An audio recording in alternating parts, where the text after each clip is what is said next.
ශ්‍රී ලංකාව කියන්නේ ස්වභාව සෞන්දර්යයෙන් වගේම අවුරුදු දහස් ගණනක ඉතිහාසයකින් පොහොසත් රටක්. අද අපි ගමන් කරන්නේ ඒ ඉතිහාසයේ අපූර් නිර්මාණ දෙකක් දෙකගන්න. එකක් තමයි දෙවන්ත ගල් පර්වතයකින් නෙලා නිර්මාණය කළ ශ්‍රී ලංකාවේ ප්‍රසිද්ධම බුද්ධ ප්‍රතිමා අතරින් එකක් වන අවුකන බුද්ධ ප්‍රතිමාව නරමන්න.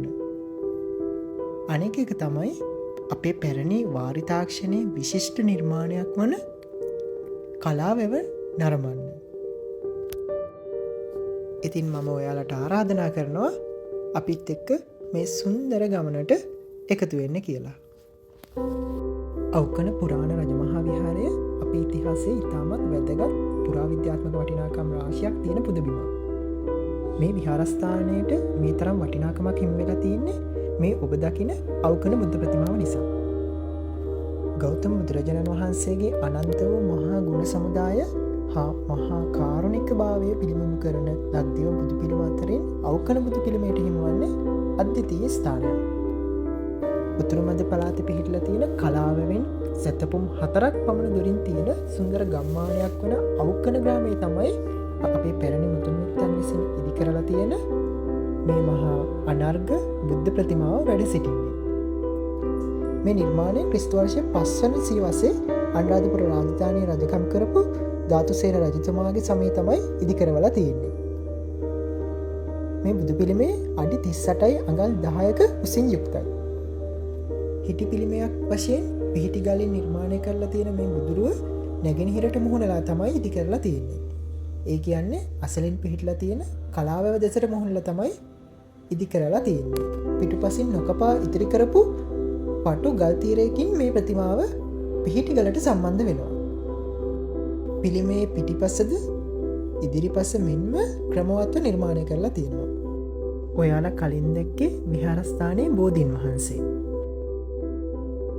අපි බුදු පිළිමේ දිහා බලාගෙන ගොඩක් වෙලා ඒ නිස්කලංක පරිසරයේ ඉඳගෙන හිටියා. මේ තමයි පැරණි චෛත්‍යය. ඈතින් පේන මනරම් දර්ශනය හිතට ගෙනාවේ පුදුම නිස්කලංක බවක්. ගම්බද පරිසරය, සරල ජීවිත ගත කරන ගැමියන්, පෞරාණික විහෙර විහාර, බෙල් යායවල්, වැව් මේ දේවල් එක්ක හැමදාම මේ වගේ පරිසරයක ජීවත් වෙන්න තිබුණා නම් කියන හැඟීම තමයි මට නම් ආවේ.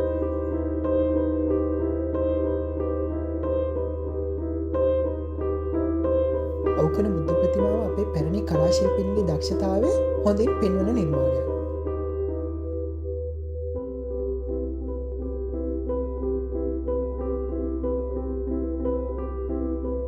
හවස් වන නිසා අපි අවුකන විහාරයේ වැඳ පුදාගෙන ආයෙත් දවසක ඉන්න හිතාගෙන කලාවැව බලන්න ආවා. අපේ ඉතිහාසයේ අනර්ඝ නිර්මාණයක් වන කලාවැවට අවුරුදු 1000කටත් වැඩිය ඉතිහාසයක් තියෙනවා. කලාවැව නිර්මාණය කළේ අනුරාධපුර යුගයේ රජ කරපු ධාතුසේන රජතුමාගේ සමයේදී. කෘෂි කර්මාන්තය සඳහා ජලය එක්රැස් කරලා තියාගන්න තමයි ඒ කාලේ රජවරු මේ වගේ විශාල වැව් ඉදි කරලා තියෙන්නේ. කලාවැවෙන් එකතු කරගන්න ජලය ඇලමාර්ග ඔස්සේ වෙනත් ප්‍රදේශවලට ගෙන යාමට කටයුතු කරලා තියෙනවා. ඒ නිසා මේක වැවක් විතරක් නම් නෙවෙයි. අපේ පැරණි ජනතාවගේ ජල කළමනාකරණ දැනුම සහ ඉංජිනේරු හැකියාව පෙන්වන දැවැන්ත උරුමයක්.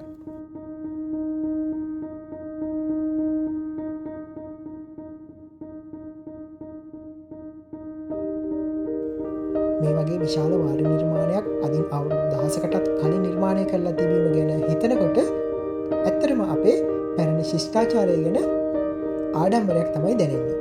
බෙල්තාවුල්ලේ ඉඳලා මේ ඇතින් පේන කඳුයාය දිහා බලාගෙන ඉන්නකොට, මේ අවට තියෙන වනාන්තරය දිහා බලාගෙන ඉන්නකොට හිත පුදුම විදිහට සුවපත් වෙනවා.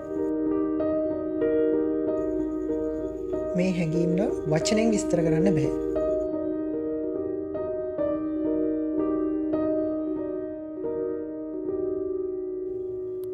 මේ ස්ථාන දෙකම අපේ රටේ ඉතිහාසය ගැන ලෝකයට කියාපාන වටිනා උරුමයන් දෙකක්. මේ සුන්දර ගම්බද ජීවිතයට මම නම් හරිම කැමතියි. යන්න ඉතින්නෙම නෑ. ඒත් රෑබෝ වුණ නිසා අපි අපේ අද දවසේ ගමන නිමා කළා.